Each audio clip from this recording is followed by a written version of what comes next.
예, 사랑하는 성도 여러분, 그동안 잘 지내셨죠? 네, 늘 건강함, 하나님의 축복이 가득하기를 간절히 바랍니다. 이게 이제 한 주 한 주 안 보면 굉장히 보고 싶죠. 그래서 지난주에 또 우리 지사님께서 이제 그 저희 출석부 보면서 누가 안 오셨구나, 누가 오셨구나 이제 보면서 전화를 드리니까 굉장히 또 반가워하시더라고요. 제가 없어도 다 관리가 되고 있습니다. 여러분들 아프지 마시고 항상 건강한 모습으로 또 교회에서 뵙게 되기를 간절히 바랍니다. 예전에 그 저희가 샘플한 교회를 맡으면서 샘플란에 갈 수 있는 그런 뭐 2주에 한 번씩 그리고 또 방문을 가게 되면 꽤 자주 이제 샘플란을 방문하게 되었거든요. 근데 여러분 아시는 것처럼 샘플란이 굉장히 치안도 좀 안 좋아지고 있으면서 거기에 이제 홈레스들이 굉장히 많았거든요. 그래서 항상 어느 거리를 가면 어느 거리나 그런 이제 홈레스들을 볼 수가 있는데 이제 그 사람들이 그 자기의 어떤 그런 그 간단한 모습을 설명하는 그 편말이라든지 그 페이퍼를 들고 있습니다. 그러면 거기에 이제 그 자기의 그 어떤 삶의 이야기들이 담겨져 있는 거죠. 근데 그 중에 저에게 가장 그 저의 마음을 사로잡았던 그 문구 하나는 뭐였냐면 이런 내용이었습니다. Homeless, no hopeless. 그러니까 우리는 집이 없는 거지 희망이 없는 것은 아니다. 제가 이제 이 글을 보면서 약간은 좀 큰 충격을 받았습니다. 왜냐하면 우리가 흔히 이렇게 생각할 때에 어떻게 생각합니까? 저 사람들은 이렇게 뭔가 좀 희망이 없고 이렇게 굉장히 힘든 삶을 살아간다라고 생각하는 경우가 많거든요. 그래서 정말 애처로운 그런 마음으로 바라보는데 자신의 어떤 그 삶을 설명할 때 그가 뭐라고 얘기하냐면 우리는 집이 없는 거지 희망이 없는 것은 아니다라고 자기를 소개하는 그 모습을 보면서 우리가 누군가를 쉽게 평가한다라는 것이 굉장히 위험할 수도 있겠다라는 생각을 하게 되었고 또 그들의 모습을 보면서도 여전히 희망이 있는 또 희망을 꿈꾸고 또 미래를 위해서 자신을 준비하는 사람이라는 사실을 발견하게 되었습니다. 그러면 여러분 이제 우리 인간의 가치를 돈으로 매기자면 얼마 정도 할까요? 우리 조문사님, 나는 얼마 정도 되는 것 같아? 780. 우리 조한수 장로님은 얼마 정도 하실 것 같습니까? 780원이요? 뭔가 좀 수학적인 뭔가 통계가 어떤 계획이 나오는 거죠.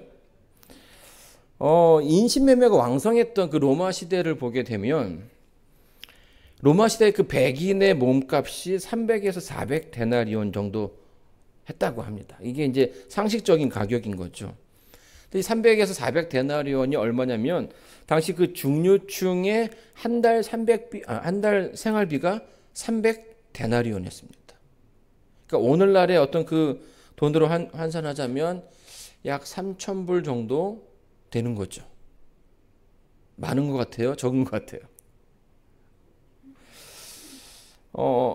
저희 이제 한국에서 이제 임진왜란이 이제 일어났지 않습니까? 그때에 많은 한국인들이 일본에 이제 포로로 붙잡혀 갔는데 그 나가사키 항구에서 이 한국인 남녀들이 팔렸는데 그때의 몸값이 얼마였냐면 나락 1천속이라고 합니다.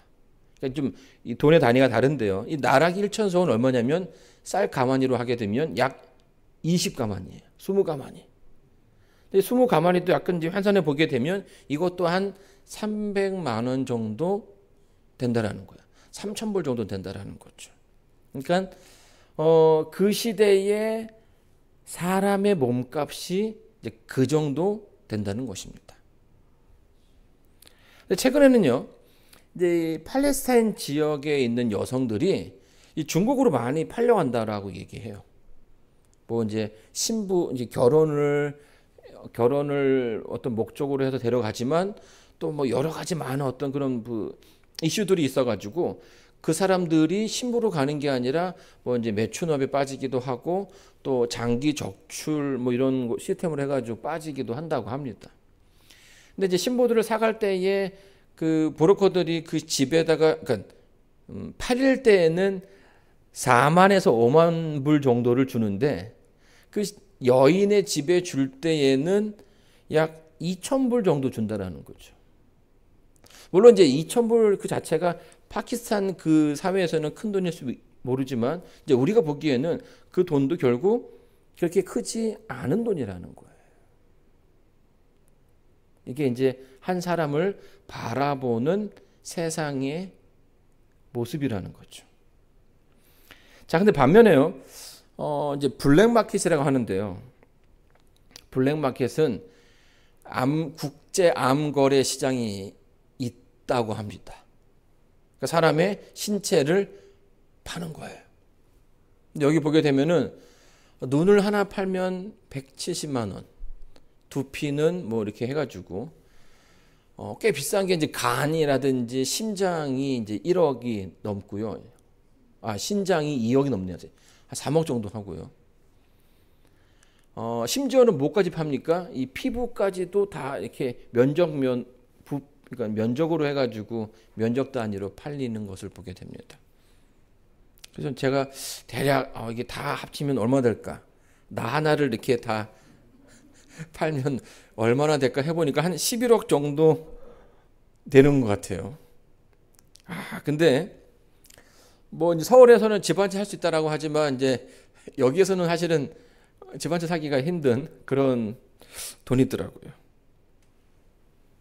근데 이렇게 그러니까 뭐 3천 불보다 비싼 가격이라 하지만 결국 이 모습이 뭐예요? 이 숫자가 세상이 사람을 바라보는 모습이라는 거죠. 이게 우리가 살고 있는 세상의 한 단면이라는 거예요. 자, 이렇게 생각하면은 인간이 참 무엇인가라는 생각을 하게 됩니다. 그죠?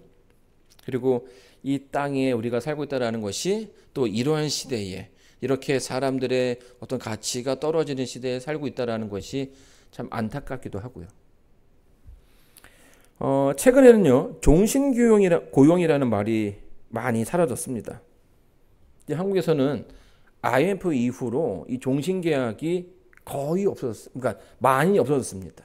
예전에는 이제 저희 아버지 세대의 분들이 어떤 한 회사에 은퇴할 때까지 다니는 것이 거의 뭐 그런 어떤 암묵적인 룰이었죠.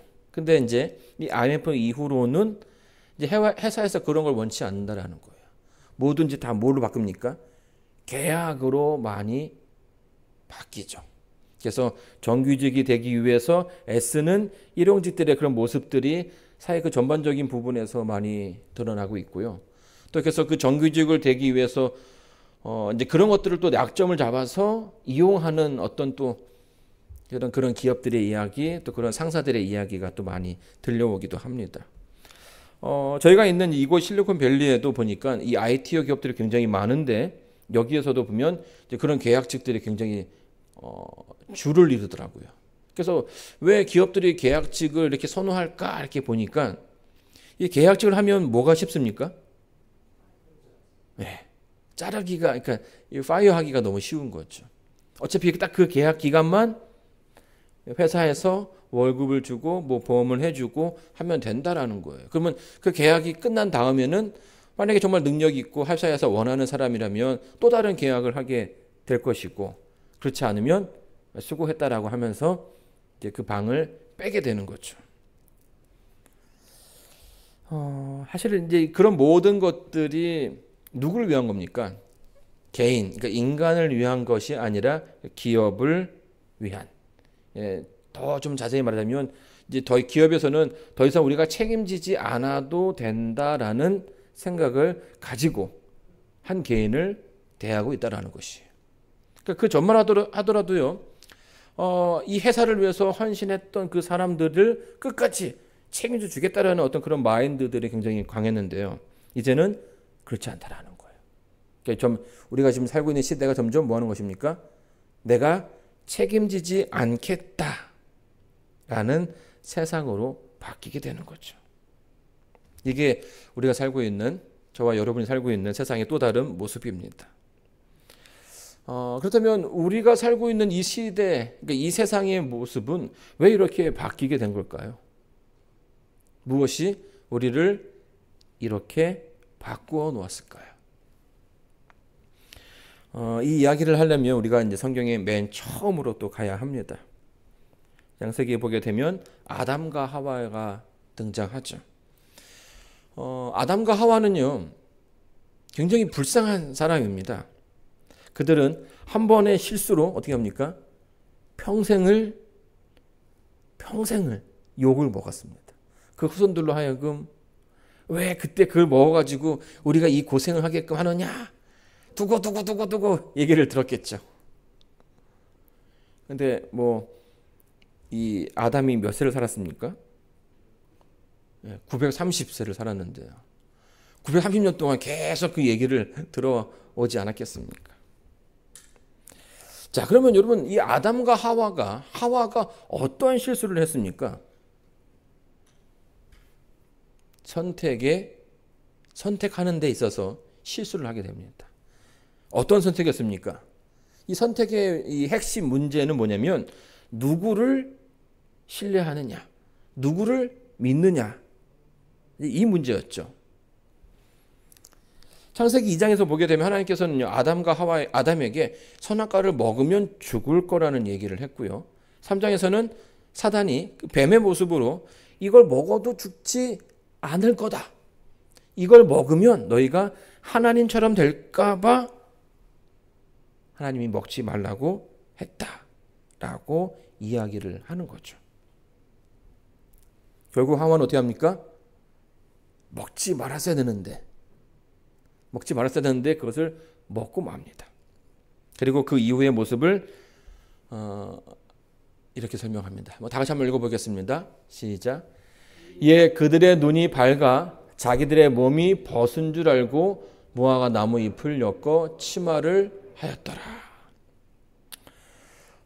이제 하와 아담이 선악과를 먹은 후에 어떤 그 신체적인 변화가 있었는데 자신들의 그 눈이 밝아졌다는 것입니다.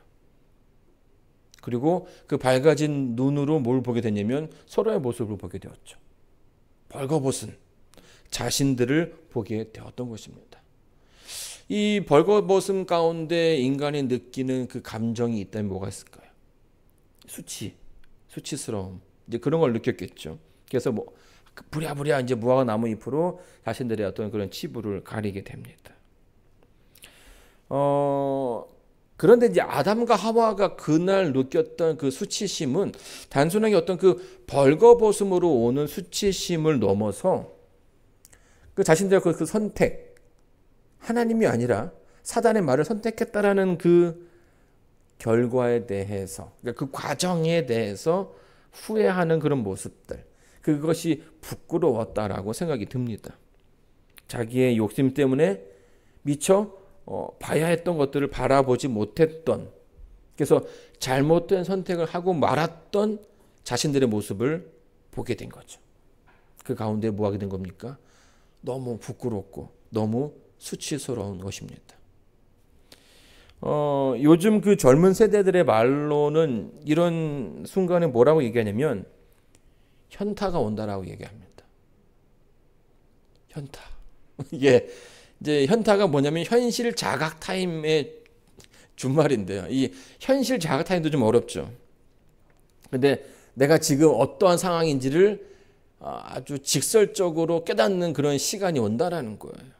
그래서 이제 사전적인 의미를 찾아보면 헛된 꿈이나 망상 따위에 빠져 있다가 자기가 처한 실제의 상황을 깨닫게 되는 시간이라는 거예요. 그때는 이 아담과 하와가 그 먹을 때에는 뭔가 이 먹은 다음에 무언가 있겠지라는 생각을 했는 건데 먹은 다음에 보니까 내가 생각했던 것과는 다르네. 내가 원하는 결과와 다르네. 이러한 어떤 그 깨달음을 얻게 되었다라는 거죠. 다이어트를 하기로 마음 먹었습니다. 근데 유튜브를 이렇게 보다 보니까요, 치킨을 먹는 영상이 막 나오는 거예요. 그래서 혼자 고민하다가 어떻게 합니까? 홀린 듯이 전화로 주문을 합니다. 그럼 이제 요새는 막 다 배달이 오죠. 집에까지. 그리고 펼치면서 내가 딱 2조각만 먹어야겠다. 이런 결심을 합니다. 왜요? 지금 뭐 하는 중이에요? 다이어트 하는 중이니까요. 자, 그런데 정신을 차리고 보니까 이 앞에 뭐만 남았어요? 앙상한 뼈들만 남아있는 거예요. 갑자기 배가 부릅니다. 그리고 막 이제 머릿속이 여러 생각들이 교차하는 거죠. 나는 지금 분명 다이어트 중인데 이게 지금 웬일인가. 자기의 어떤 그 정신을 잃은 자신을 자책하기도 하고, 결심을 무너뜨린 자기를 원망하기도 하고, 후회가 밀려오죠. 이때 쓰는 말이 뭐라고요? 현타 온다 라고 쓴다라는 거예요. 결국은 이 말은요, 내가 가서는 안 되는 길을 갔다라는 것을 뭐 하는 거예요? 깨닫게 되는 겁니다. 예, 수치심, 이 요즘 단어로는 현타. 근데 여러분요, 이 단어가요 결코 생소한 단어가 아니라는 거예요.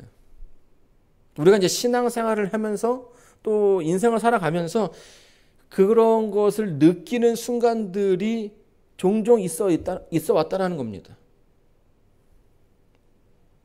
여러분, 사단이요, 사람을 유혹할 때에는 늘 자기를 따르면 그 끝에 무언가가 있다라고 설명을 합니다. 그리고 무언가를 얻을 수 있다라고 유혹을 하죠. 그것이 돈이고, 그것이 권력이 되기도 하고, 그것이 명예가 되기도 합니다. 자, 그런데요, 이상하게도요, 그런 것들을 추구하는 그 사람들의 그 끝이 거의 비슷해요. 그래서 사람들은요, 하지만 그럼에도 불구하고 어떻게 합니까? 그것을 얻기 위해서, 그 끝까지 가기 위해서 애를 씁니다. 무리를 하기도 합니다. 심지어는 자신의 어떤 원칙이라든지 자기의 양심을 버리면서까지 그것을 얻으려고 노력한다라는 거죠. 사단은 끊임없이 그 끝에 자기가 무언가를 줄 수 있다고, 그리고 사람들이 그렇게 원하는 것을 그 끝에 가면 얻을 수 있다고 속삭입니다. 자, 근데 이상하게도요, 여러분, 그 끝에 가면 그것이 정말 신기루처럼 사라지는 경험을 하게 됩니다. 내가 저 끝에 무언가 있을 거라고 생각했는데 그 어떤 만족감이라든지 그 행복감이 순식간에 사라지는 그런 경험들을 한다라는 거예요. 그리고 그 끝에 우리의 그 마음 가운데 차오르는 것이 허무함과 수치심이라는 거죠. 여러분, 아담과 하와는요, 모든 것을 잃어버리게 됩니다. 사실은 정말 다 잃어버렸어요. 자기가 좋아하는 하나님, 그리고 자기가 정말 함께 있었던 그 들판의 아름다운 그런 모습들과 또 동물들, 함께 정을 나눴던 그 모든 것들을 잃어버리게 됩니다. 정말 제정신을 차리기가 어렵겠죠. 그리고 심지어는 하나님께서 허락하신 영원한 생명까지도 잃어버리게 되죠. 이제 사기를 맞은 거죠. 사기를 맞아서 인류가 이제 그 모든 소유권을 사단에게 강탈당하게 됩니다. 그래서 여러분, 욥기를 보게 되면요, 이 욥기서 1장에 보게 되면 뭐가 등장하냐면 우주의 하늘 그 장자들의 모습이 나옵니다. 그들이 모여가지고 어떤 하늘의 어떤 무언가에 대해서 이제 의논하고 서로 나누는 그런 자리가 있는데, 그 자리에 누가 갑니까? 사단이 가죠. 사단이 왜 갔는가? 지구를 대표해서 갔다라는 거예요. 원래는 누가 가야 되는데? 아담이 가야 되는데 그 모든 것들을 다 빼앗겨 버렸기 때문에 사단이 그곳에 가게 되었다라는 것입니다. 보통 이제 이렇게 되면요. 지금 이 아담과 하와가 누구 때문에 망한 겁니까? 사단 때문에 망한 거죠. 보통 이렇게 되면 이 무언가 도의적인 책임을 사단이 져야 하는데 이 사단은 그런 존재가 아니라는 거예요. 자기를 믿고 따라왔던 사람들, 그들이 모든 것을 잃어버렸으면 그를 위해서 뭔가 내가 대신 뭐를 해주겠다라는 말을 해야 되는데 사단은 그 순간에 자신의 모습을 감추어 버립니다. 아무런 책임을 지지 않는 거예요. 다 잃어버렸는데 나 몰라라 그냥 사라져 버리게 된 거죠. 그리고 약 4,000년이 지난 후에 다시금 예수님 앞에 모습을 드러냅니다. 그때 어떤 모습으로 등장하는지 아십니까? 광명한 전사로 또는 이 지구의 주인으로서의 모습을 보였다라는 거예요. 마가복음 4장 9절에 보게 되면 이렇게 설명합니다. 가로되 만일 내게 엎드려 경배하면 이 모든 것을 내게 주리라. 마지막 시험 가운데 사단이 한 말입니다. 그 전에는 계속 어떤 그 광명한 천사의 모습으로 예수님을 유혹하기 위해서 애를 썼지만 이제는 스스로를 뭐라고 설명합니까? 내 이 땅의 주인이니 네가 나한테 절하면, 그렇죠? 내가 이 모든 것들을 다 너에게 주겠다라고 얘기를 하는 거죠. 여러분, 사단은 참 나쁜 존재입니다. 책임지려 하지 않아요. 사단이 유혹할 때, 우리의 인생의 길에서 우리를 유혹할 때에 또 유혹 가운데서 우리가 하나님의 길을 벗어날 때 늘 기억해야 하는 것이 있습니다. 그는 결코 책임지지 않는 존재이다. 여러분, 이 중고 거래를 해본 적 있으십니까? 중고 거래. 이게 또 이 중고 거래가 아주 재밌거든요. 왜냐하면 이 중고 거래는 항상 그 조금은 뭐 쓴 거라도 새 거를 저렴한 가격에 살 수 있기 때문에 생각보다 이 득템한다고 하거든요. 좋은 물건들이 이 중고 거래 시장에 나오는 것들을 보게 됩니다. 물론 안 좋은 추억도 있긴 해요. 네. 근데 이 중고 거래를 할 때에는 제가 예전에 또 이 중고 거래 하다가 한번 사기를 받은 적이 있어가지고 그 와이프가 아주 굉장히 위험한 순간이었습니다. 시카고의 아주 우범 지역에 가서 그냥 뭣도 모르고 갔다가 돈만 다 주고 이렇게 왔거든요. 자, 근데 이제 잘해야 됩니다. 그러니까 이게 이 중고 거래 할 때는 정신을 똑바로 차려야 하죠. 그래서 이제 물건을 보러, 이게 파는 사람도 그렇고, 이 사는 사람들은 이 물건 정말 가치가 있는지를 확인을 해야 돼요. 그리고 물건에 흠집이 있는지 없는지, 케이스는 있는지 없는지, 또 이 케이스가 있는지 없는지에 따라서 가격대가 달라집니다. 그리고 만약에 이제 설명되어지 않은 흠집을 발견하게 되면 그 흠집을 가지고 뭐 할 수가 있어요? 내고를 할 수 있는 거죠. 이거 없다고 했는데 있지 않느냐. 그러면 한 100불 더 깎아달라고 하면은 그냥 또 이렇게 또 잘 깎아줘요. 그러니까 이 물건의 어떤 그 흠집을 찾아야 되는 겁니다. 그래야 뭐 할 수 있는 거예요? 이 거래에서 내가 이제 우위에 쓰게 되는 거죠. 그리고 이 물건을 딱 집어서 더 깎아달라고 얘기할 수 있는 거예요. 자, 근데 이 중고거래의 원칙이 하나 있는데, 중요한 것은 뭐냐면 그 물건의 가치를 아는 사람에게 가야 한다라는 거예요. 그러니까 내가 아무리 좋은 물건을 가지고 있다 할지라도 상대방이 그 물건의 가치를 알지 못하면 제대로 된 가격을 받을 수가 없는 겁니다. 아무리 우리 교회 뒤 보면 뭐 좋은 이제 음향 장비도 있지 않습니까? 비싼 거잖아요. 저한테 판다고 하면 제가 사겠습니까? 잘 모르는데 제가 안 사겠죠. 그러니까 이 가치를 아는 사람에게 가야 제대로 된 가격을 받을 수 있다라는 거예요. 종종 우리는요, 우리 인생의 가치를 찾기 위해서 참 많은 애를 씁니다. 나는 어떤 존재인가? 나는 가치 있는 사람인가? 그래서 끊임없이 그 누군가를 찾고 그 질문에 대한 답을 찾기 위해서 우리 인생을 소비하죠. 그런데 우리의 인생의 가치를 알기 위해서 우리는 아무한테나 가서는 안 된다라는 거예요. 우리가 살고 있는 이 세상은요, 사실 우리의 가치를 제대로 설명해 주지 않습니다. 그리고 오히려 우리의 그 어떤 삶의 어떤 그 약점들에 대해서 더 많이 부각시키기도 하고요. 이 경쟁에서 이게 좀 떨어지면 그것 가지고 우리를 가치 없는 인생이라고 얘기할 수 있다라는 거예요. 자, 이러한 때에 과연 우리가 누구한테 가야 우리의 가치를 제대로 평가받을 수 있을까요? 누굽니까? 그분이 예수님이라는 거예요. 마태복음 1장 21절입니다. 여기 보게 되면 예수님에 대한 이야기를 하고 있습니다. 아들을 낳으리니 이름을 뭐라고 하라고요? 예수라 하라. 이는 그가 자기 백성을 저희 죄에서 구원할 자이심이니라 하니라.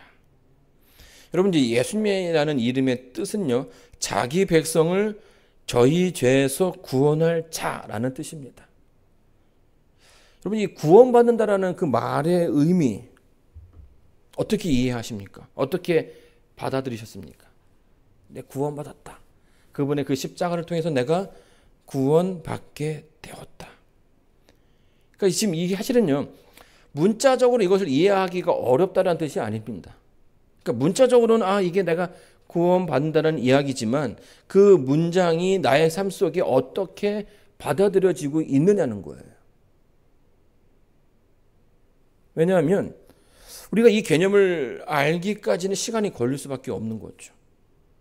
우리의 그 삶이 누군가의 그 도움을 많이 필요할 만큼 어렵거나 어떤 위험에 처한 적이 그렇게 많지 않거든요. 여러분, 아담은 어땠을까요? 구원받다. 여러분, 아담은요, 이 구원받는다라는 그 개념을 거의 바로 깨달았다고 생각합니다.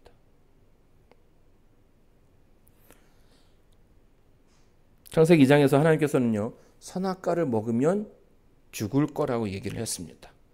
사실은요, 아담은 죽음이 뭔지도 몰랐어요. 죽는 게 뭐야?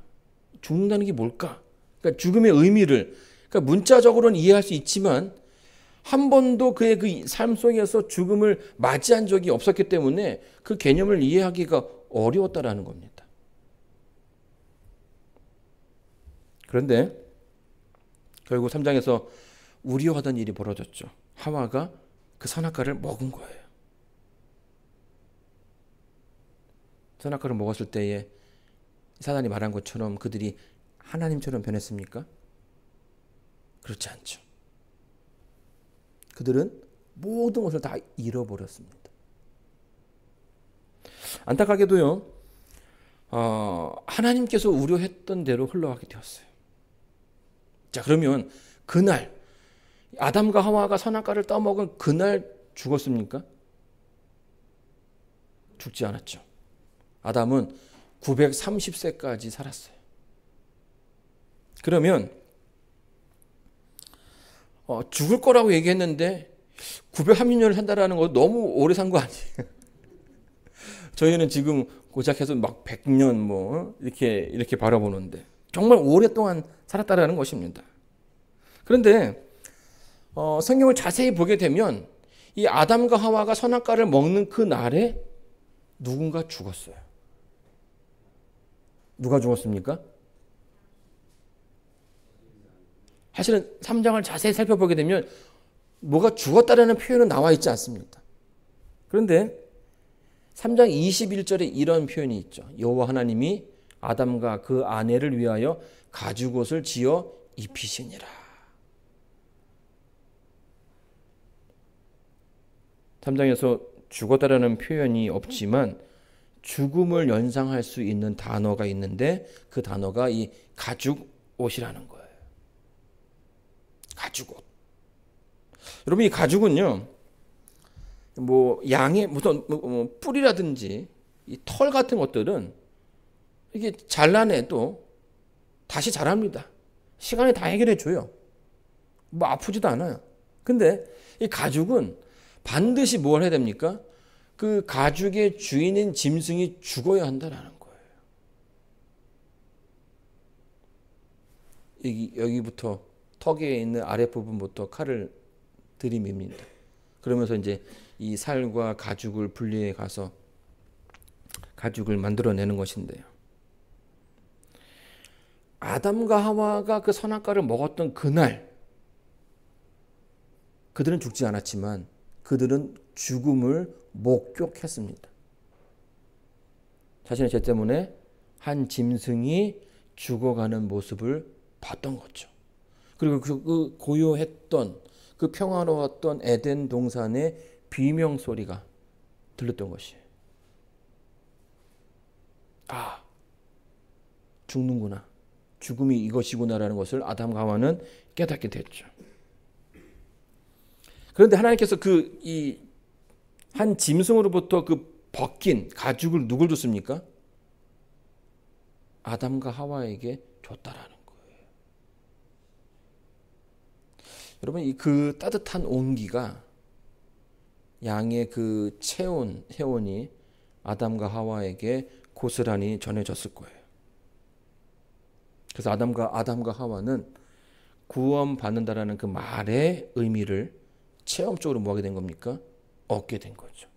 아, 내가 죽어야 되는데 나를 대신해서 저 양이 죽었구나. 여러분 이렇게 수많은 양들이요 이스라엘 역사 가운데서 인간의 죄를 속죄하기 위해서 죽어갔습니다. 근데 양과 예수님이 무슨 관계냐 이렇게 할 수 있겠지만 요한복음에 보게 되면 어떻게 합니까? 이튿날 요한이 예수께서 자기에게 나아오심을 보고 가로되 보라 세상 죄를 지고 가는 하나님의 어린 양이로다 라고 선언했다라는 거예요. 아담과 하와 때문에 죽어야 했던 그날 그 양, 그리고 해마다 이스라엘 백성들을 위해서 죄를 위해서 죽어야 했던 수천 수만 마리의 양은 다 누구를 상징한 겁니까? 예수님을 상징한 거예요. 예수님이 이 땅에 왜 오신 거예요? 죽기 위해서.